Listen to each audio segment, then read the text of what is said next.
Hello to everyone, welcome back to our YouTube channel. और आज हम डिस्कस करने वाले हैं आई रीचर्स का लिटरेरी क्रिटिसिज्म। तो देखिए, आज हम इनके नोट्स के साथ हम इनकी थियरी को डिस्कस करेंगे। इनके जो विचार है लिटरेरी क्रिटिसिज्म पर हम उनको डिस्कस करने वाले हैं। तो पूरा वीडियो जरूर से देखिए। वीडियो पसंद आए तो लाइक करना और चैनल पर नए हो तो सब्सक्राइब करना। तो आज का हमारा टॉपिक है लिटरेरी क्रिटिसिज्म ऑफ आई रीचर्स। देखिए, ये हमारे क्रिटिक है, इनकी जो कुछ थियरी है, उनके जो विचार है, उनके जो आर्ग्यूमेंट्स है, आज हम डिस्कस करेंगे। और इसकी नोट्स पाने के लिए हमारे टेलीग्राम चैनल को जरूर से ज्वाइन कर लेना दोस्तों, जिससे कि आपको इसकी नोट प्रोवाइड हो जाएगी। तो चलिए वीडियो को शुरू करते हैं। तो हम इसको पूरे नोट्स के फॉर्मेट में पढ़ने वाले हैं, तो प्लीज पूरा वीडियो जरूर से देखिए, जिससे कि आपको एक एक चीज समझ में आ जाएगी। और इस नोट्स को हम पूरे सारे के सारे आइडिया हैं जो रिचर्स के, उनको होलिस्टिक तरीके से समझेंगे। तो देखिए, पहले हम इसका इंट्रोडक्शन डिस्कस करते हैं। ये रिचर्स, देखिए इनकी जो टाइमलाइन है वो 1893 थी 1979 तक है। Was a prominent literary critic and theorist of 20th century. देखिए, वो कहा कि जो लिटरेरी क्रिटिक है, तो देखिए 20th सेंचुरी के वो लिटरेरी क्रिटिक है, यानी कि साहित्य के अंदर वो क्रिटिसिज्म देते हैं, आलोचना करते हैं जो साहित्य होता है। He is known for his influential work in field of new criticism. तो देखिए, उनका जो योगदान है वो न्यू क्रिटिसिज्म के अंदर दिखा जाता है। Which emphasise the close reading of literary text. देखिए, वो जो हमारा न्यू क्रिटिसिज्म है वो एम्फसाइज करता है close reading of literary text and the importance of language and form in literary analysis. तो देखिए, जो न्यू क्रिटिसिज्म है वो क्या करता है कि क्लोज रीडिंग पे फोकस करता है, लैंग्वेज पे और लिटरेरी एनालिसिस पे फोकस करता है। तो देखिए, इन चीजों में हमारे आई रिचर्ड्स का योगदान है। Richards also made a important contribution to the field of linguistics. देखिए, जो रिचर्ड्स है उनका जो कंट्रीब्यूशन है वो सिर्फ लिटरेरी टेक्स्ट और लिटरेरी क्रिटिसिज्म तक ही नहीं है, बट वो लिंग्विस्टिक तक उनकी पढ़ाई है, साइकोलॉजी के अंदर भी उनकी पढ़ाई है, particularly with his theory on language and meaning. देखिए, जो उनकी लैंग्वेज और थियरी ऑफ लैंग्वेज और मीनिंग ज्यादा महत्वपूर्ण दिया गया है। तो चलिए आगे उनकी जो थियरी है वो अच्छे से समझते हैं। दोस्तों, अगर आपके सिलेबस या आपके टेक्स्ट के अंदर इनका जो टॉपिक है एआई रिचर्ड, तो आप हमारे नोट्स फॉलो कर सकते हैं, जिससे कि आप एग्जाम में एक अच्छा आंसर लिख सकते हैं। देखिए, इसको इसी तरह इस फॉर्मेट में लिखना है, जैसे कि यहाँ पर ये इंट्रो दिया गया है, ये बॉडी है, और जो बॉडी के अंदर मैं जो टॉपिक्स डिस्कस करने वाला हूँ वही आप अपने एग्जाम में कुछ आगे पीछे करके लिख सकते हैं, जैसे कि आपकी जो क्वेश्चन की डिमांड हो। तो चलिए पहले समझते हैं उनका फर्स्ट जो हमारा एक पॉइंट है न्यू क्रिटिसिज्म। तो देखिए, आगे हमने जो यहाँ पर समझा इंट्रोडक्शन के अंदर की जो न्यू क्रिटिसिज्म कैसा होता है, तो हम इसको सही से अच्छे से समझते हैं। पहले new criticism emerged in early 20th century as a reaction against the biographical and a historical approach to literary criticism that dominate the field। तो देखिए, जो हमारा लिटरेरी क्रिटिसिज्म है, जो न्यू क्रिटिसिज्म, वो 20th सेंचुरी के अंदर जो उसका राइज हुआ, जो अर्ली 20th सेंचुरी के अंदर। और क्यों हुआ? क्योंकि जब लिटरेरी क्रिटिसिज्म के अंदर साहित्य की जो आलोचना करी जाती है, उसका एनालिसिस करा जाता है, उसको कहते हैं लिटरेरी क्रिटिसिज्म। तो देखिए, उसके अंदर जो काम होता था लिटरेरी क्रिटिसिज्म के अंदर, वो लोग क्या कर रहे थे, लोग बायोग्राफी और हिस्टोरिकल अप्रोच का ज्यादा यूज कर रहे थे, और वो चीज डोमिनेट करती। आई होप आपको इस चीज के अंदर मे भी क्या हो सकता है कि आपको ये चीज नहीं समझ में आ रही हो कि ये बायोग्राफिकल और हिस्टोरिकल अप्रोच क्या है, तो मैं आगे आपको अच्छे से समझाता हूँ। तो न्यू क्रिटिसिज्म है, जो क्रिटिक्स है, जो न्यू क्रिटिक्स है, वो क्या आर्ग्यू करते हैं that literary text should be analyse on their own terms without reference to external factors such as the author's life or historical context in which they were written। जो new critics है, जैसे कि हमारे आई Richards है, उन जैसे critics वो argue करते हैं कि जो लिटरेरी टेक्स्ट है, जो भी हम साहित्य है, उसको किस तरह से हम एनालाइज और उसको क्रिटिसाइज कर सकते हैं। तो उसके अंदर हमें उसके जो टेक्स्ट है उसके ही बेस पर, टेक्स्ट के अंदर जो भी अच्छी चीजें लिखी गई है वही चीजें लिखी गई है, कुछ फेरबदल है तो आप उसके ही बेस पर उसको जज करें with reference to external factor. देखिए, विदाउट रेफरेंस, देखिए जो एक्सटर्नल फैक्टर है जिसे कहते हैं कि बायोग्राफिकल और हिस्टोरिकल अप्रोच, उनको कह सकते हैं हम कि वो है हमारे एक्सटर्नल फैक्टर। जैसे कि कैसे समझते हैं, ऑथर्स की लाइफ, देखिए वो हो सकता है एक बायोग्राफिकल एक फैक्टर और historical context with their return. देखिए किसी कॉन्टेक्स्ट में लिखा गया है और आपको वो पसंद है तो आप उसको एज अ बेस्ट चीज रेफरेंस ना करें बट उसको अच्छे से एनालाइज। आई होप आप तो यहाँ तक समझ में आया है कि जो न्यू क्रिटिसिज्म क्या है। कि देखिए आपको क्या करना है, जब भी आप न्यू क्रिटिसिज्म को इस तरह से समझाए तो देखिए इसके अंदर यही आर्ग्यूमेंट है मेन की आपको जो ऑथर होता है उसकी जो पर्सनल लाइफ और उसकी हिस्टोरिकल लाइफ को आपको समझ उसको ध्यान में नहीं लेना है और क्या करना है, आपको जो टेक्स्ट आप जो ऑथर के पढ़ रहे हैं उसको ही आपको ध्यान में रखे उसको जज उसको एनालाइज करना है। आगे समझते हैं। Central to the new criticism was idea of close reading. तो देखिए जो न्यू क्रिटिसिज्म का मेन आइडिया है वो है close reading which involve detail analysis of language and form of literary text. तो देखिए इसके अंदर क्या मेन आइडिया है कि वो डिटेल एनालिसिस करता है किसकी, of language and form of literary text. जो लिटरेरी टेक्स्ट का फॉर्म है उसको आपको डिटेल के अंदर एनालाइज करना है। अकॉर्डिंग टू टीचर, देखिए एक आर्ग्यूमेंट है, आपको यहाँ मेन लिखना ही लिखना है।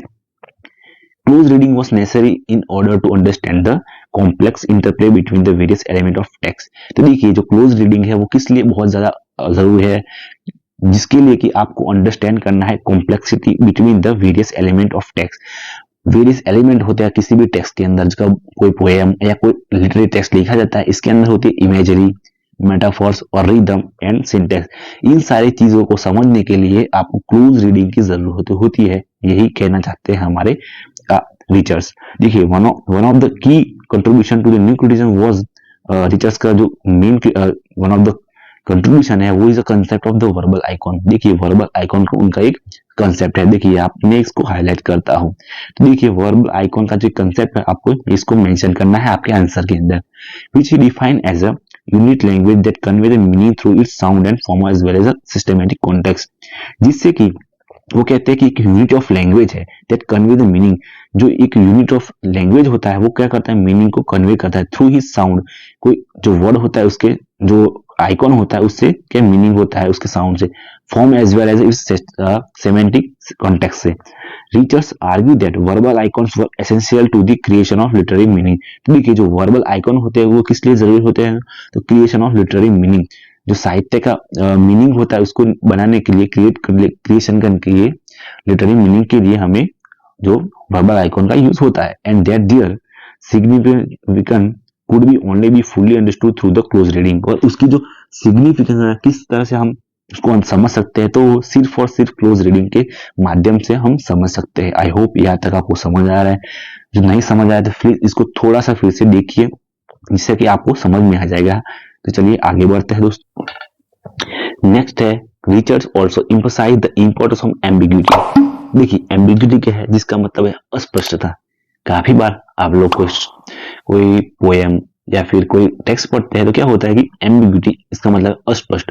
काफी बार जो लैंग्वेज यूज करी जाती है या कभी कभार जो कोई वर्ड्स या कोई ऐसी चीज बोली जाती है वो जो आपको समझ में नहीं आती पोएम के अंदर या कोई टेक्स्ट के अंदर, तो क्या होता है उसको कहते हैं कि जो उसकी एक एम्बिग्यूटी है, यानी कि उसकी एक अस्पष्टता है, आपको वो चीज समझ में नहीं आती। ऐसा काफी बार होता है। तो इस चीज पर जो रिचर्स क्या कहते हैं, he argue that ambiguity was not an weakness of text. तो देखिए जो अस्पष्टता है, एम्बिग्यूटी है, वो जो टेक्स्ट की वो उसकी गलती है, उसकी वीकनेस नहीं है, but rather the source of richness and complexity. तो वो मानते हैं कि जो ऐसी चीजें होती है अस्पष्ट चीजें, वो क्या होती है, सोर्स ऑफ रिचनेस होती है और कॉम्प्लेक्सिटी। जब ऐसी कोई चीजें होती है वो जब इसके अंदर ऐड करी जाती है वो क्या होती है, उस चीज की जो राइटिंग होती है उसकी कॉम्प्लेक्सिटी दर्शाता है। According to Richard, ambiguity allow for multiple interpretation of text and thus increase the potential for meaning। तो वो कहते हैं कि देखिए एम्बिग्यूटी क्या करती है, मल्टीपल इंटरप्रिटेशन, यानी कि जो टेक्स्ट को एक बार से ज्यादा पढ़ा जाता है, उसको एनालाइज करा जाता है, तो उससे क्या होता है, उसका मल्टीपल इंटरप्रिटेशन होता है, जिससे कि मीनिंग और ज्यादा निकल के बाहर आता है, यही कहना चाहते हैं। तो नेक्स्ट है हमारी theory of language. In addition to his work in literary criticism, Richards was also influential linguistic and philosopher of language। तो देखिए जो लिटरेरी क्रिटिसिज्म है उसके जो है हमारा रिचर्ड का, उसके अंदर एक और भी पॉइंट है कि वो उनका इन्फ्लुएंस है लिंग्विस्टिक और फिलोसॉफी में। तो देखिए उनका जो काम है वो उनकी स्टडी उन्होंने लिंग्विस्टिक के अंदर भी करी है और एक फिलोसोफर की तरह भी उनकी सोच है। He believe that language was a fundamental aspect of human cognition. तो देखिए जो हमारे रिचर्ड है वो मानते हैं कि जो लैंग्वेज एक भाषा है वो fundamental aspect of human cognition, यानी कि एक बुद्धि एक समझ शक्ति का एक महत्वपूर्ण जो एक्सपेक्ट है। And that understanding of language was essential to understanding the human mind. जो उनका मानना है कि जब आप लैंग्वेज को समझते हैं तो वो इसलिए जरूरी होती है कि आप एक ह्यूमन के इंसान के माइंड को समझ सके। Richards theory of language emphasize the importance of context in determining the meaning। तो देखिए जो थियरी ऑफ लैंग्वेज है वो किस पर बात देती है, तो emphasize on the importance of context in determining meaning। तो जो आप मीनिंग को समझने के लिए इंपॉर्टेंट ज्यादा होता है। ये argue that word could not be understood in isolation. देखिए कोई वर्ड होता है वो उसको आप अकेले नहीं समझ सकते, but rather than only relation to the other word and phrase around them. तो देखिए ये कहा जा रहा है कि देखिए समझिए ये लिखा गया है, यहां से समझाता हूं मैं। Richard was a critical. देखिए तो आपको यहां तक कोई चीज दी जाए, आपको पूछा गया रिचर्ड कैसे थे, रिचर्ड वॉज, तो आपको इस वर्ड को समझना पड़ेगा। ये क्या कह रहा है कि वर्ड इसके आसपास के जो फ्रेज होते हैं अराउंड फ्रेज उसको समझेंगे वर्ड्स को, तभी आपको उसका एक्चुअल मीनिंग समझा जाएगा। आप इसको अकेले समझना कोशिश करेगी तो आपको पूरी तरह समझ में नहीं आएगा, बट आप जब उसको पूरा समझेंगे आसपास के वर्ड का यूज करेंगे रिचर्ड वॉज क्रिटिकल, तो आपको तभी समझ में आएगा कि ये पूरा जो वाक्य सेंटेंस है वो क्या कहना चाहता है, यही इसका समझना है।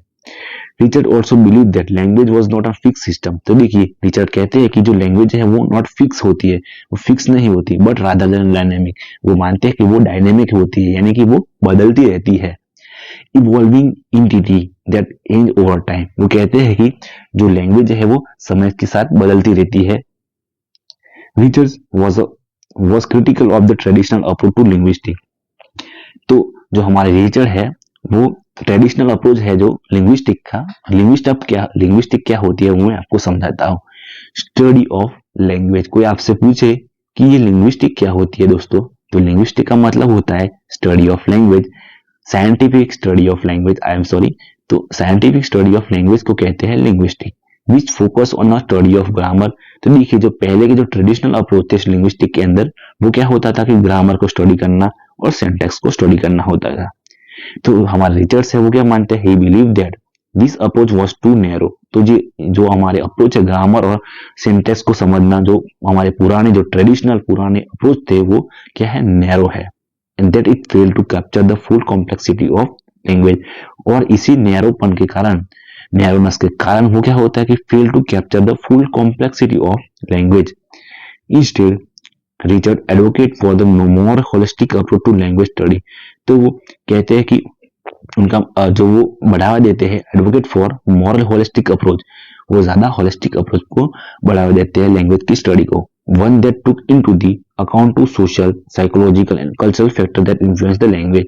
और वो कहते हैं कि जो सोशल साइकोलॉजिकल और कल्चरल फैक्टर होती है जो इन्फ्लुएंस को लैंग्वेज को इन्फ्लुएंस करते हैं उसको भी हमें समझना चाहिए।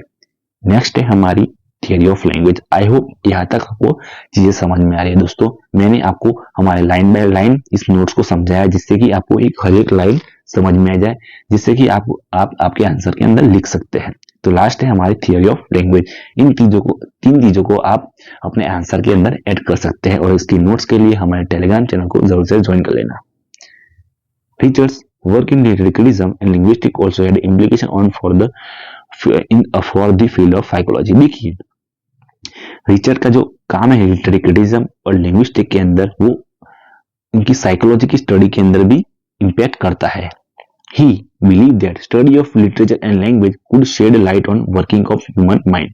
देखिए जब आप लिटरेचर पढ़ते हैं और लैंग्वेज को स्टडी करते हैं तो वो क्या करता है, एक light on shed on light, यानी कि एक प्रकाश डालता है किस पर, ह्यूमन माइंड पर। ह्यूमन जो लोगों की साइकोलॉजी समझने के लिए आपको हेल्प करता है एक लिटरेचर और एक लैंग्वेज स्टडी।